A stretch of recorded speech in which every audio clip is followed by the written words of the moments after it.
A paz seja convosco. Queremos adorar, glorificar, exaltar e bendizer o nome do Senhor nesta manhã. Agradeço a você que acordou cedo com o intuito de buscar o Senhor, de ouvir a voz de Deus. Não porque aqui é um local especial ou porque eu tenho uma palavra mais reveladora, não, é porque onde a palavra de Deus ela é pregada, onde se fala de Deus verdadeiramente, Deus está lá. Então nos unimos nesse primeiro dia do mês de agosto. Nós vencemos julho. Foi difícil, tivemos lutas e dificuldades, mas nós vencemos. Não vencemos pelas nossas próprias forças, mas vencemos pela força de Jesus. E estamos aqui nesta manhã com o objetivo de conhecer mais dele, ouvir mais dele e assim nos relacionarmos de uma maneira mais íntima com o nosso Deus. Oremos. Senhor, em nome de Jesus, queremos louvar, adorar e bendizer o teu nome, agradecer pelo teu amor e o teu cuidado. Agradecer porque até aqui o Senhor tem nos ajudado, Pai. O Senhor nos protegeu, nos guardou, nos alimentou, nos concedeu graça neste mês de julho que acabou. Nós temos expectativas, temores para este mês de agosto, mas acreditamos que o Senhor está no controle de todas as coisas. Entregamos nas tuas mãos neste tempo, na tua presença de escola bíblica dominical, que nós possamos, Pai, ouvir a tua voz. Peço capacitação a mim, Deus, que eu seja um instrumento da tua vontade. Oramos em nome de Jesus. Amém. Graças a Deus. Mais uma vez, a paz seja convosco. Amém. Estamos unidos, reunidos, num mesmo espírito, para buscar de Deus conhecimento. A palavra de Deus é a verdade. E nós vivemos dias maus. Talvez comparáveis à época da igreja no início, da igreja primitiva, talvez comparado à perseguição na época da Idade Média. Nós, de uma maneira meio velada por enquanto, nós estamos sendo perseguidos. Aqueles que se levantarem para falar do amor de Deus irão ser perseguidos, irão ser rejeitados. Seja no meio político, seja no meio social, nas escolas, no círculo de amigos, as pessoas elas vão ser rejeitadas, estão sendo rejeitadas. Os países eles estão se movimentando para que a perseguição aos cristãos ela fique cada vez mais acirrada, cada vez mais a bandeira da ideologia de gênero, a diversidade, cada vez mais ela tem sido propagada em todos os círculos. Crianças desde tenra idade têm sido doutrinadas nisso. E se nós não vermos isso nesta geração, a próxima geração com certeza será algo patente aos nossos olhos. E aqueles que estiverem aqui vão sofrer. Por isso nós estamos aqui, para que nós possamos nos fortalecer no nosso espírito, para que quando a nossa carne gritar, nós tenhamos condição de rejeitar aquilo que não procede de Deus, fortalecidos no Senhor. Estamos na reta final desse estudo sobre o filho pródigo, na verdade são os filhos pródigos, e nós estamos meditando dentro desse texto de Lucas capítulo 15, versos 11 em diante. Quero convidar você a abrir, para nós fazermos mais uma vez esta leitura. Lucas, capítulo 15, versos 11 em diante.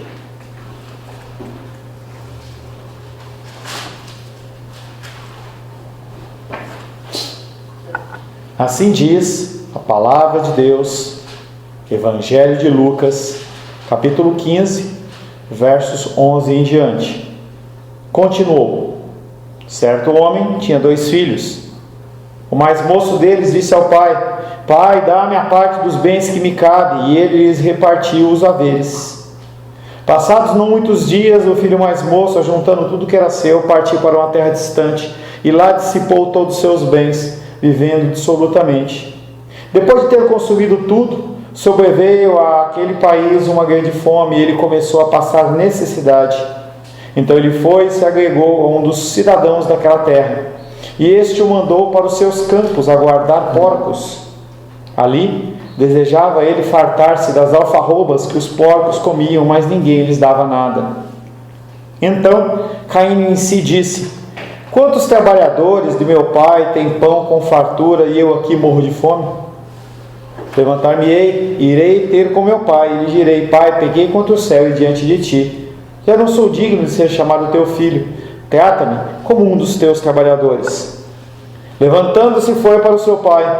Vindo ele ainda longe, quando seu pai o avistou, e compadecido dele, correndo, o abraçou e o beijou. E o filho lhe disse: Pai, pequei contra o céu e diante de ti. Já não sou digno de ser chamado teu filho. O pai, porém, disse aos seus servos: trazei depressa a melhor roupa, vestiu, ponde-lhe um anel no dedo e sandálias nos pés. Trazei também e matai o novilho cevado, comamos e regozijemo-nos, porque este meu filho estava morto e reviveu, estava perdido e foi achado. E começaram a regozijar-se. Ora, o filho mais velho estivera no campo, e quando voltava, ao aproximar-se da casa, ouviu a música e as danças. Chamou um dos criados e perguntou-lhe o que era aquilo. E ele informou: veio teu irmão, e teu pai mandou matar o novilho cevado, porque o recuperou com saúde. Ele se indignou e não queria entrar. Saindo, porém, o pai procurava conciliá-lo. Mas ele respondeu a seu pai: há tantos anos que te sirvo, sem jamais transgredir uma ordem tua, e nunca me deste um cabrito sequer para alegrar-me com os meus amigos. Vinde, porém, este teu filho, que desperdiçou os teus bens com meretrizes, tu mandaste matar para ele o novilho cevado. Então lhe respondeu o pai: meu filho, tu sempre estás comigo, tudo que é meu é teu. Entretanto, era preciso que nos regozijássemos e nos alegrássemos, porque esse teu irmão estava morto e reviveu, estava perdido e foi achado. Palavra do Senhor. Amém? Amém. Estamos fazendo essa meditação, e nesse último tópico que nós estamos trabalhando é a respeito deste banquete. Falamos um pouco a respeito da salvação.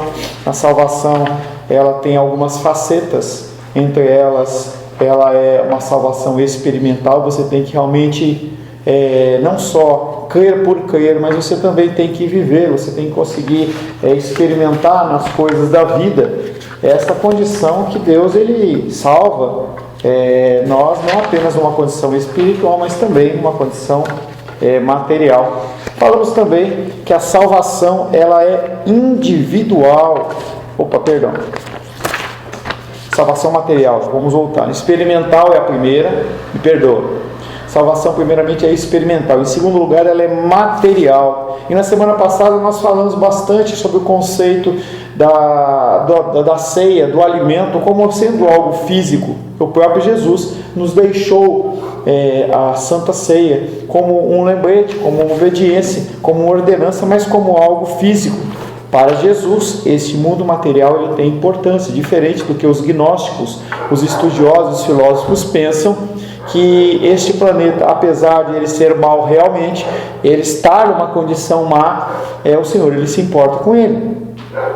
Falamos que o propósito final de Jesus não consiste apenas na salvação individual dos seres humanos, do perdão dos pecados, mas também da renovação deste mundo. É algo que está lá em 1 Pedro, que fala sobre essa renovação do mundo através do fogo. Vai ser algo que vai voltar à condição original. A ação de Cristo vai trazer uma renovação no mundo, vai acabar as doenças, vai acabar a pobreza, a injustiça, a violência, o sofrimento e a morte. Agora este mundo está desfigurado, mas Deus ele vai consertá-lo, não vai ficar nesta condição que está agora. O mundo, através do pecado, ele tem sido dilacerado, e essa dilaceração ela vai ser interrompida em algum momento. Então, no final da nossa aula, da segunda aula da semana passada, nós falamos um pouquinho sobre a salvação como sendo algo individual. Não há possibilidade de nós salvarmos a nossa casa. Mas, pastor Paulo, quando eu leio lá Josué, está dizendo: eu e a minha casa serviremos ao Senhor. Aquilo não é apenas uma declaração. Aquilo ali é uma afirmação que as pessoas que conviviam com Josué, por verem o seu procedimento correto, eles iriam seguir aquele procedimento. Então nós vemos hoje a família sendo totalmente deturpada dentro dos seus conceitos. E nós vemos muitas vezes maridos e esposas guerreando pela autoridade no lar. E o que acontece é que os filhos, eles aprendem uma falta de respeito com a autoridade. Os filhos não sabem a quem seguir. Nós temos uma estrutura muito bem determinada pelo Senhor dentro do lar. Lares que são contrários ou trabalham de uma maneira diferente, eles não prosperam. E a salvação, ela não vem mesmo que o chefe da casa ele seja cristão, ou mesmo que a esposa seja cristã. Isso não é algo que reflete necessariamente uma condição de salvação outorgada pelo outro. Porque eu sou, você também é. Não é assim. Então nós, na minha casa, nós falamos, nós lemos as Escrituras, mas em algum momento a salvação ela vai ter que ser aceita por cada um. E a vivência é de cada um, a salvação ela é individual. E esta salvação sendo individual, ela fala sobre crescimento. Você tem que decidir crescer. Se você não se alimentar, você não cresce. Estava falando com o Pedro, essa semana, da Ingrid, a respeito exatamente sobre crescimento. Se nós não tivermos um crescimento espiritual, o que acontece é que o nosso carnal ele vai querer dominar. A crença do Evangelho é o meio pela qual a pessoa faz o primeiro contato com Deus. Então, quando você ouve a palavra, você começa a ter aquele primeiro contato com o Senhor. A religião é o modo padrão do coração humano. Essa religiosidade, essa forma de agir, nós temos meios e modos de agir. Cada um de nós fomos formados de uma forma especial. Não especial boa necessariamente, mas de uma forma única dentro dos nossos lares. E nós temos algumas programações. Quando acontecer isso eu faço isso, quando acontecer aquilo outro eu faço tal coisa. E aí quando o Evangelho chega, ele traz uma nova programação. É como um computador. Se você der um comando no computador, ele vai fazer exatamente aquilo. E nós temos que começar a reprogramar esse computador que é o nosso ser, para nós começarmos a agir e reagir como cristãos e não como homens normais. A nossa carne ela é existente e ela continua dentro de nós. Já falei para vocês a história de Lutero. Ele falou assim: olha, quando eu me batizei, eu achei que eu tinha matado, afogado o velho homem, mas eu percebi que ele sabia nadar. Uma frase interessante, porque ele percebeu que o velho homem sempre volta.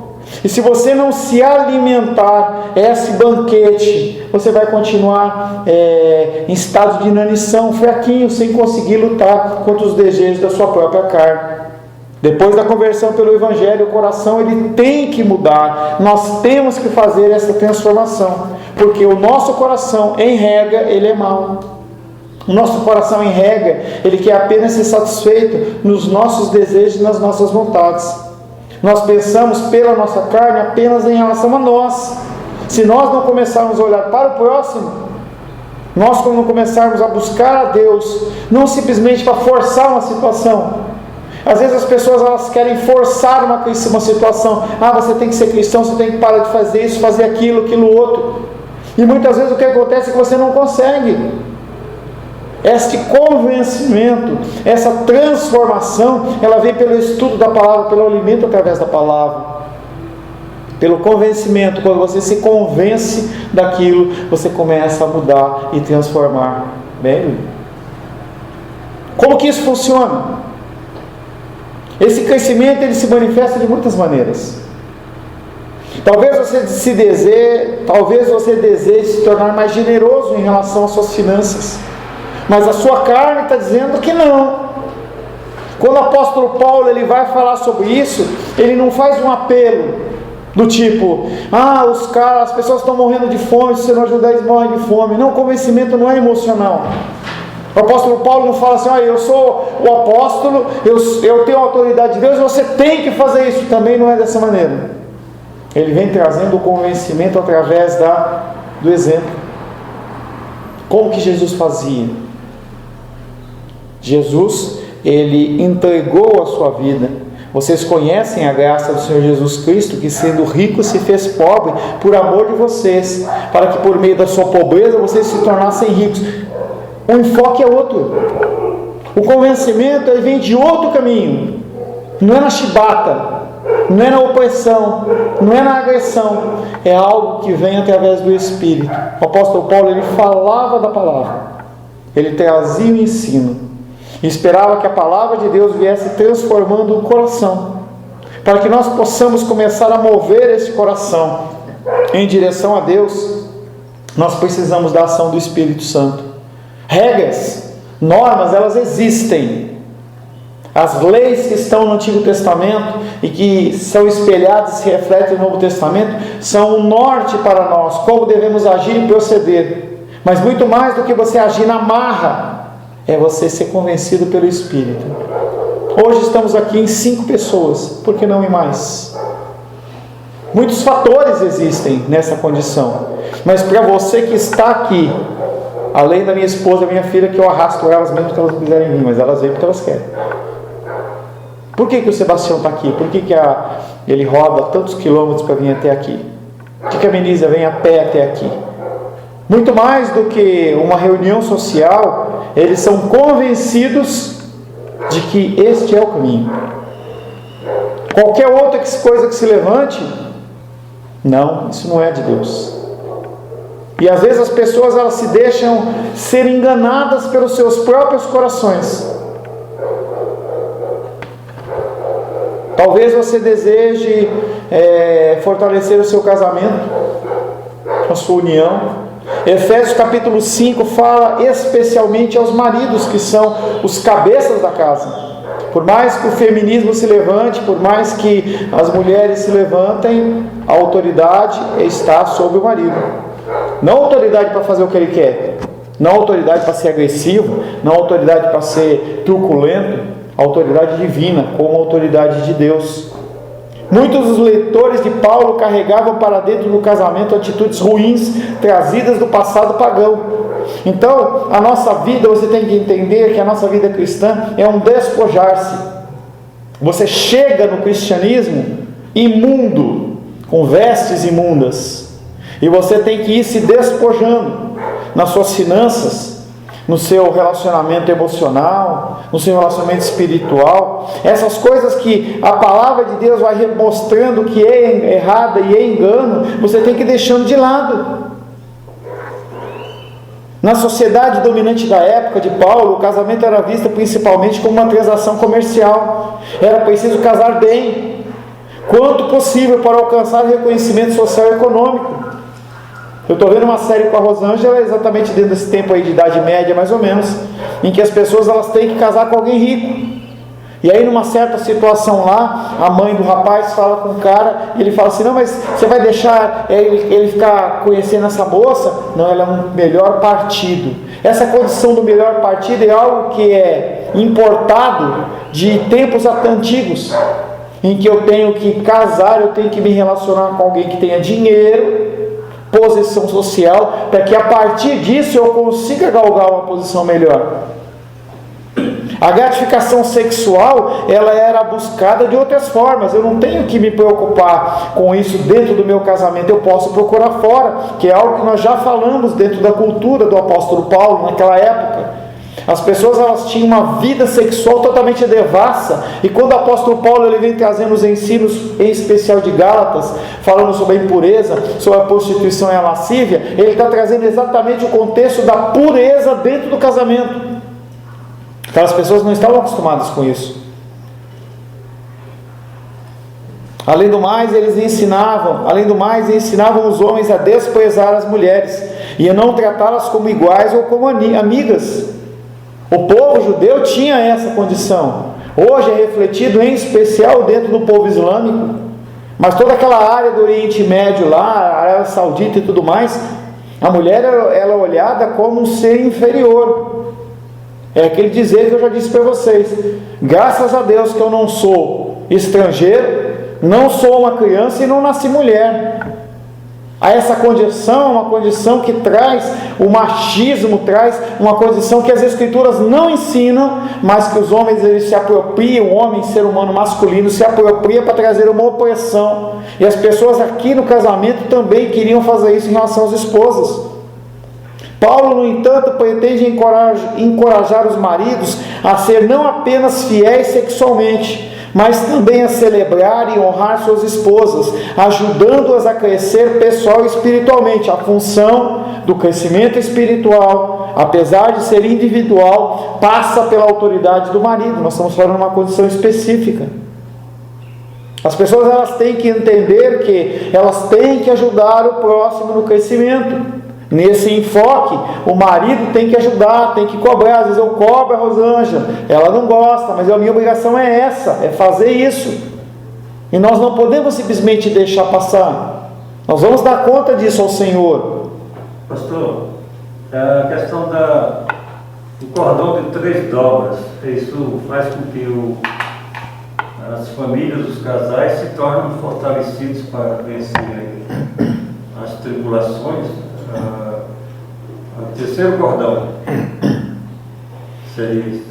Cordão de 3 dobras é uma expressão que está dentro das Escrituras, que fala de um casamento no Senhor, não apenas uma cerimônia religiosa, não apenas uma união de corpos, mas uma reunião de 2 pessoas com o Senhor, através de uma celebração espiritual.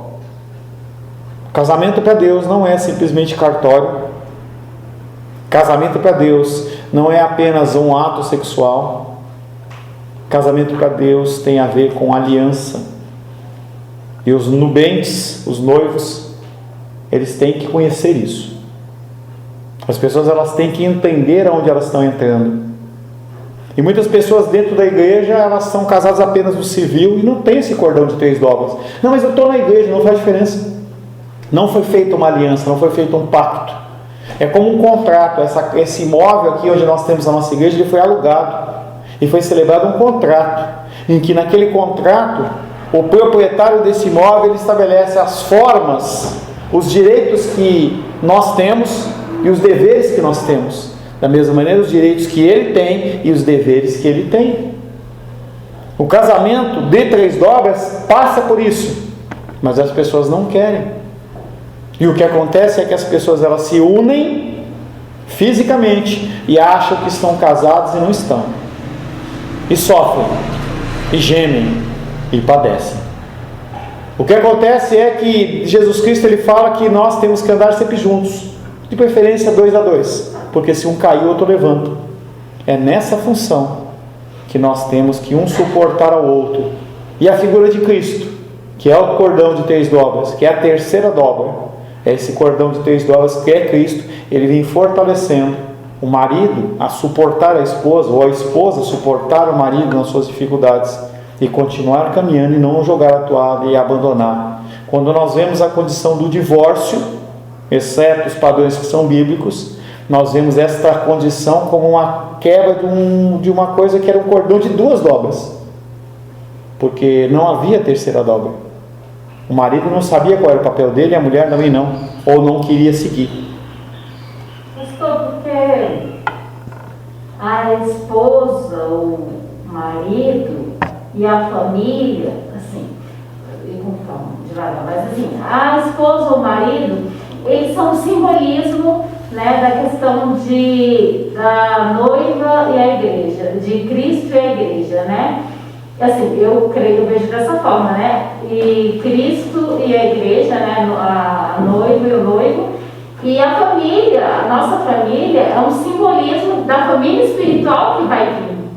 Então, assim, eu vejo dessa forma. Tá, e qual é a sua pergunta? Não, assim, então, assim, o casamento nesse mundo é um simbolismo de Cristo e a noiva. Tudo bem. E a família que nós temos, o núcleo familiar terreno, é um simbolismo da família celestial. Ou deveria ser, né? É o que eu estou falando, nem sempre é. Deveria ser, mas nem sempre é. Paulo, no entanto, pretende encorajar os maridos a ser não apenas fiéis sexualmente, mas também a celebrar e a honrar as suas esposas, ajudando-as a crescer espiritualmente e pessoalmente. Era uma abordagem completamente nova em relação ao casamento. Mas notem como Paulo segue motivando seus líderes. Novamente, Paulo não ameaça, nem simplesmente exalta, nem dá algum exemplo resplandecente para ser copiado. Em vez disso, ele retrata a salvação de Jesus como um sacrifício, um amor sacrificial conjugal. O apóstolo Paulo, ele também nesse assunto, e todos os outros líderes espirituais, quando traz um ensinamento para que haja realmente uma mudança, não é opressão, não é ordenança, não é mandamento, mas é uma coisa que a pessoa tem que entender. Maridos, amem cada um a sua mulher, assim como Cristo amou a igreja e entregou-se por ela. O padrão estabelecido não é humano, o padrão estabelecido é Cristo, para apresentá-la a si mesmo como uma igreja gloriosa, sem mancha, nem ruga ou coisa semelhante. Então leva você a pensar, poxa, se Jesus Cristo fez isso por mim, será que eu também não tenho que fazer isso pelo meu marido, pela minha esposa, pelo meu filho, por quem quer que seja? Jesus não nos ama por achar que somos belos, apesar de muitas pessoas acharem que a minha beleza, o meu jeito de ser, porque eu sou bonzinha, porque eu tenho a voz mais fofa e não sei o que e tal. Não tem essa condição. Jesus, ele nos ama de uma forma sacrificial. Nós nos tornamos belos por meio do amor de Cristo. Ele é o nosso esposo e nós a sua noiva no Evangelho. A solução para a mesquinhez do nosso coração é a reorientação para a generosidade de Cristo. Então não adianta você querer mudar uma característica humana do seu coração através de exemplos humanos. Você tem que usar Cristo como exemplo. Como Cristo faria? Como Cristo agiria nessa situação? Ele faria ou não faria? A solução para a mesquinhez é a reorientação para a generosidade de Cristo, como descrito no Evangelho, já que Ele abriu mão da sua riqueza por você. Você não precisa se preocupar com dinheiro, pois a cruz é a prova da importância que Deus atribui a você, e essa é toda a segurança que você precisa. Apesar de nós vivemos num mundo comercial, nós vivemos num mundo em que tudo é comprado com dinheiro, e nós vencemos esse mês de julho, mas o mês de agosto ele vem com novos desafios. Se você achar que você pode depender do seu dinheiro, você está perdido. Talvez essa condição dentro de um funcionalismo público seja um pouco mais tranquila, mas não é de todo tranquila.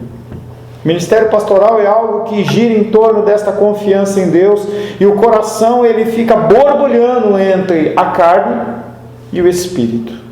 O apóstolo Paulo diz que você faz o que você não quer, e o que você não quer você faz. Eu vejo isso claramente dentro do meu coração. A minha dificuldade, essa condição da preocupação com os recursos financeiros. Como que eu vou fazer? Mas nós temos que sempre voltar, hoje de manhã eu estava meditando sobre isso, sempre voltar à condição de que Jesus Cristo, Ele nos concedeu o tudo.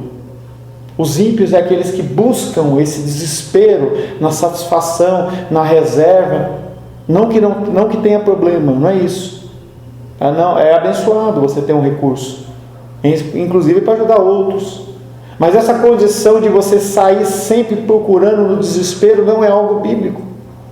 A salvação e o amor de Jesus Cristo conferem a mim e a você um status notável, algo que o dinheiro jamais poderia comprar. Todo o dinheiro do mundo não é suficiente para comprar a minha salvação e a sua salvação. A solução para um casamento turbulento é a imitação radical do amor conjugal de Cristo pelo Evangelho. Como resolver uma vida emocional sem o Evangelho? Como um casal ele pode andar em concordância se não tem, como Sebastião falou, a terceira dobra? Terceira dobra não quer dizer você ter aceitado Jesus há 10 anos atrás, nem mais a igreja. Não tem nada a ver com isso não. Estou falando de uma vida diária com o Senhor. A solução para o casamento é a imitação radical do amor conjugal de Cristo pelo Evangelho. Não cometerás adultério é algo que faz bastante sentido no contexto do amor conjugal de Jesus, especialmente na cruz, onde ele foi completamente fiel. Apenas quando se conhece o amor conjugal de Cristo é que você tem forças para combater, por exemplo, a luxúria, a prostituição, a impureza, a pornografia, a busca de satisfação em outras coisas. O amor de Cristo é gratificante e impede que você busque na sexualidade ou em qualquer outro lugar aquilo que apenas Jesus pode prover. Muitas pessoas, elas não têm Cristo como seu suficiente. E por não ter Cristo como seu suficiente, eles sofrem e padecem. E vão continuar sofrendo e padecendo. Pessoas que estão conosco na internet, que porque realmente não puderam vir hoje fisicamente. Pessoas que estão aqui, são pessoas que estão tentando acertar, tentando mudar o coração. E aqueles que dormem demais, aqueles que estão cansados demais, sem motivação, são pessoas que continuam achando que a mudança vem através da força do meu braço. E as pessoas, elas não conseguem avançar, elas continuam sofrendo. Aonde eu quero chegar com todo esse pensamento? Ser fiel ou generoso não significa apenas o esforço redobrado para seguir leis morais. Em vez disso, toda mudança veio do aprofundamento da compreensão da salvação de Cristo por meio de uma vida de mudanças que surge dentro do coração. Então, quando nós falamos de dízimos e ofertas, por exemplo, apesar de nós termos envelopes, cada um com o seu nome, eu não ponho uma relação para ver se você entregou ou se você não deu. Tem muitas igrejas que fazem isso. E está lá o quadro, marcando quem fez e quem não fez. É opressão. Parece que eu faço aquilo para o meu nome não está no quadro. Será que isso é válido para Deus? Em vez disso, toda mudança vem do aprofundamento, da compreensão, da salvação de Cristo e por meio de uma vida de mudanças que surge dentro do coração. Ela nasce dentro do coração através de uma ação divina exterior, que é a palavra. A fé no Evangelho reconstrói estas motivações, o entendimento que temos de nós mesmos, nossa identidade e a visão que temos do mundo. Por que o mundo continua igual? Porque as pessoas não leem as Escrituras. As pessoas não se dedicam à leitura das Escrituras. A pessoa continua começando o seu dia naquela rotina maratona, naquela correria desesperada, para, se der tempo, em algum momento do dia, a pessoa lê algum versículo. A leitura tem que ser a primícia, o primeiro momento do seu dia. Antes de tudo, antes de trabalhar, antes de estudar, antes de tudo, você tem que ter um momento com Deus. Aquilo vai fazer com que todo o desenvolvimento do seu dia seja um dia consagrado ao Senhor.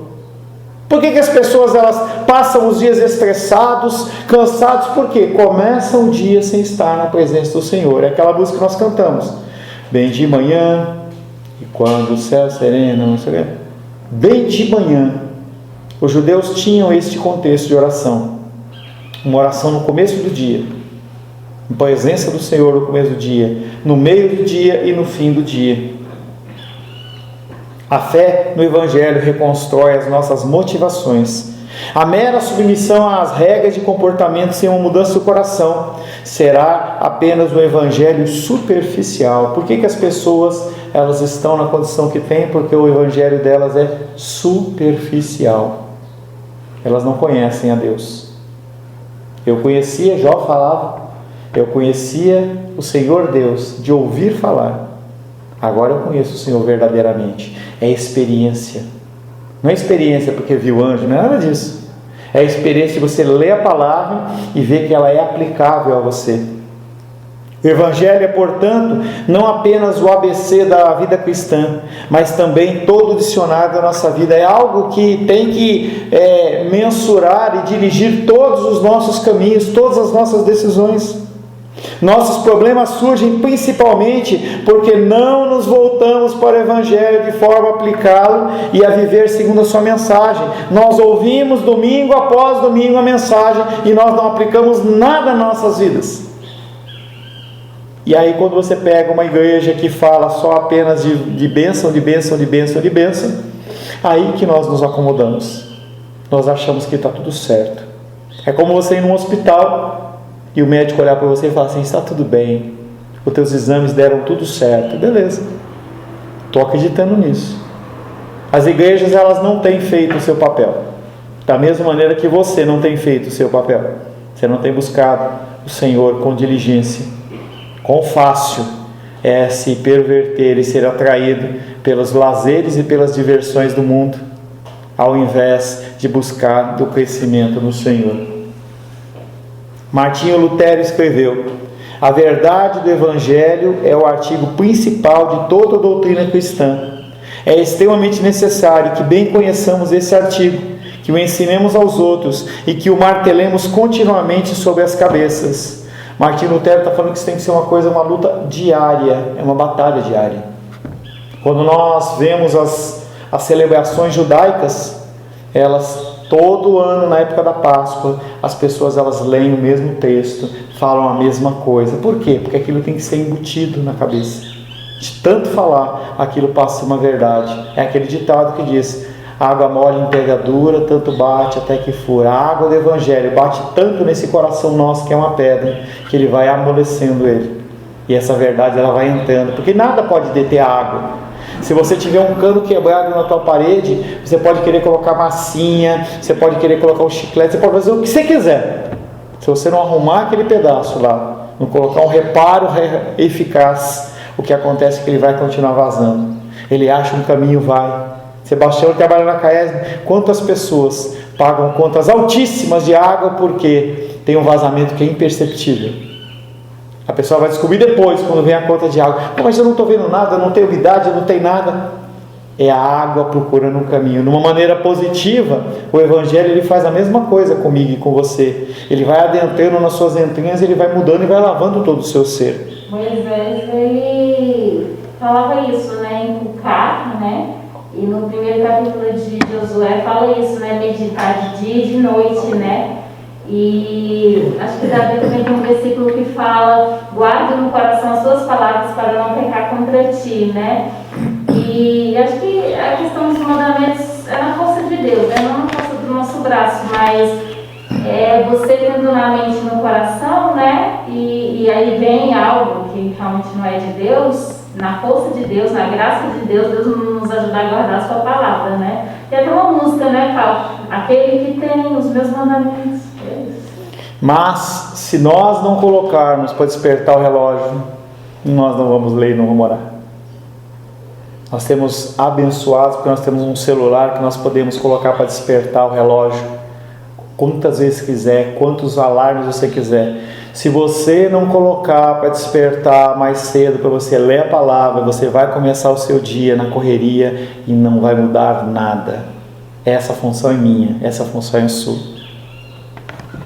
Porque nessa questão de guardar os mandamentos, a gente prova que ama a Deus vivendo. Então assim, você está mostrando a Deus com seus atos, Deus está te vendo, vendo sua vida e está vendo. Se você está obedecendo, você está demonstrando o seu amor a Ele nos gestos. Exatamente isso nós vamos falar hoje à noite. Exatamente. Algumas pessoas podem discordar e dizer, quer dizer que para crescer em Cristo você tem que ficar repetindo a si mesmo quão graciosamente amado e aceito você é? Não parece o melhor jeito de fazer progresso. Talvez a motivação da religião fosse negativa, mas ao menos ela é efetiva. Quanto mais você repete, mais você se acostuma a fazer. É isso que eu te falei. Se você coloca o teu relógio para despertar, pastor, mas eu durmo tão tarde, eu estou tão cansado. Se você começar a acostumar o seu corpo a acordar 10 minutos antes, não precisa ser 1 hora. Se for 1 hora, ótimo, mas 10 minutos antes. O meu horário de aula é 7h30. Se eu acordar normalmente 7h20, acorda 7h10, 10 a menos, para você simplesmente fazer uma breve oração ao Senhor. Você poder ler um texto bíblico, alguma coisa. O seu trabalho, poxa, mas eu tenho, Sebastião, ele tem que fazer as ordens de serviço tal. Se eu acordar 10 minutos antes e fazer uma oração, o dia já vai ser diferente. Essa prática é de você colocar em prática. Vai chegar uma hora que você não precisa mais de relógio. Meu horário de despertar é às 5 horas da manhã. Quantas vezes eu não desperto sozinho? Estou cansado, estou com sono, mas o corpo está acostumado, ele foi doutrinado a isso.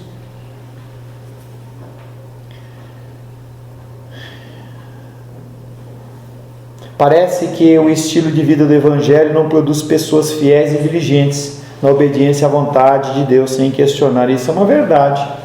Nós temos que entender que o Evangelho nos questiona em relação às nossas ações. E isso não é fácil de mudar. Você tem que ter diligência. Um termo que tem sido usado muito aí, né? Essa perseverança, tal. Você tem que lutar contra essa condição. Se você não lutar contra isso, você vai continuar vivendo a vida, deixando a vida te levar, e a vida leva eu. Mas se eu perder o medo da punição, você também perde o incentivo para viver de forma obediente. Então, qual a motivação real em primeiro lugar? Só pode ter sido medo. Que outro incentivo existe? O amor gracioso e respeitoso. A motivação nossa não tem que ser o medo. A nossa motivação não tem que ser o medo de ir para o inferno, apesar disso ser real. Nós temos que olhar para as condições, para as situações, e olhar para a condição divina de Cristo, em que Ele veio fazer o que tinha que ser feito, não por temor ou medo, mas Ele veio fazer por obediência, com o prazer de Ele glorificar a Deus através das suas ações. O cristianismo tem que mudar o enfoque. Eu cuido da minha esposa, da minha casa, não para receber algo em troca, mas para glorificar a Deus pela sua ordenança. Quando eu entrego os meus recursos, a parte dos meus recursos que é solicitada, eu faço isso não para receber algo em troca. Não adianta eu querer você fazer um carnê, faz um carnê aí disso, daquilo, de Gideão, de bolinha, de não sei o quê, porque aí você vai ser abençoado. O cristianismo não é isso. É aquilo que eu falo. Eu tenho dificuldade com essas ações entre amigos. A menina está passando uma dificuldade financeira, ela é obrigada a vender o celular dela para levantar um recurso, fazer uma rifa, porque senão eu não consigo abençoar. Que ensino cristianismo é esse? Aquela questão que Deus falando que nós amamos porque Deus nos amou primeiro, né? Então, né, nessa questão do amor, eu acho que o relacionamento na base com Deus do amor com as outras pessoas. Então, eu amo uma pessoa, eu quero agradá-la porque eu amo essa pessoa, né? Então, o Salmo 37, agrada-te do Senhor Então, assim, relacionamento de amor com Deus, não é na base da religiosidade com os filhos, como a gente está estudando, e outras motivações, por medo do inferno, outras coisas. Mas motivado pelo amor, fica mais leve. Tá, mas entenda que a nossa carne não quer isso. A nossa carne fala exatamente ao contrário. E o meu coração, o seu coração, todos nós somos corações que amam, motivados em receber algo em troca. E essa transição de um coração interesseiro para um coração interessante, nossa, é legal, hein? O que é o interesseiro? Quer sempre algo em troca.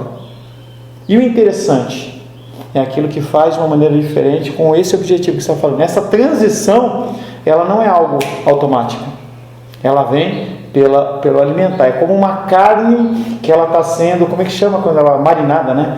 Quando você coloca o tempero e você deixa. Uma coisa é você pegar uma carne, passar o ariscão nela lá e jogar no fogo e comer. Outra coisa é você deixar ela recebendo aquele tempero, a carne recebendo aquilo lá. Essa diferença é a palavra de Deus sendo aplicada nos nossos corações e nas nossas vidas, mas isso leva tempo, toda uma vida. Ou você pega uma pedra, sei lá, de praia, uma pedra tosca de rua, e Deus vai lapidando até ficar um lindo diamante, uma pedra preciosa. Conta um pastor que há alguns anos conheceu uma mulher que começou a frequentar a sua igreja. Ela contou a ele que frequentava uma igreja que estava em pleno crescimento e que sempre ouvira que Deus só nos aceita se formos suficientemente bons e éticos. É a realidade da grande maioria. Ela jamais ouvira a mensagem que agora estava ouvindo, de que podemos ser aceitos por Deus na livre graça por meio da obra de Cristo, independente daquilo que somos ou que fazemos. Então ela respondeu: essa ideia ela é assustadora. E o pastor falou: por que você acha que ela é assustadora? E ela respondeu, ela falou assim: olha, na igreja onde eu congregava, que eu via a condição do mérito, chama meritocracia, ou seja, aquilo que eu recebo aquilo que eu mereço. Deus não trabalha dessa maneira. Eu pensava da seguinte maneira: se eu for bom o suficiente, eu vou receber algo em troca, eu tenho direitos. E Deus, Ele só pode exigir de mim alguma coisa, não pode exigir tudo. Mas dentro dessa condição, em que Ele nos dá graciosamente a salvação em Cristo Jesus, independente do que eu faço ou o que eu penso, é assustador, porque Ele pode pedir o meu tudo, que foi o que aconteceu com Jesus Cristo. Jesus Cristo, Ele nos amou até o sangue. O que é amar até o sangue? Até a morte. Então Deus, Ele pode exigir e pedir de nós até o sangue? Pode. Por quê? Porque Ele nos concedeu algo gratuitamente, não foi pago. Então, o Sebastião, ele trabalha 30 dias, quando chega no fim dos 30 dias, ele recebe o seu provento referente ao seu salário, ao seu trabalho. Então ele tem como chegar lá, não caiu meu salário. Se chegar no dia 30, que é o dia dele receber, ele não receber, passou um dia e não recebeu, ele vai lá no RH e fala assim, aconteceu alguma coisa, o salário não caiu na minha conta. Estou errado, Sabá? Ou você vai deixar para lá? Não.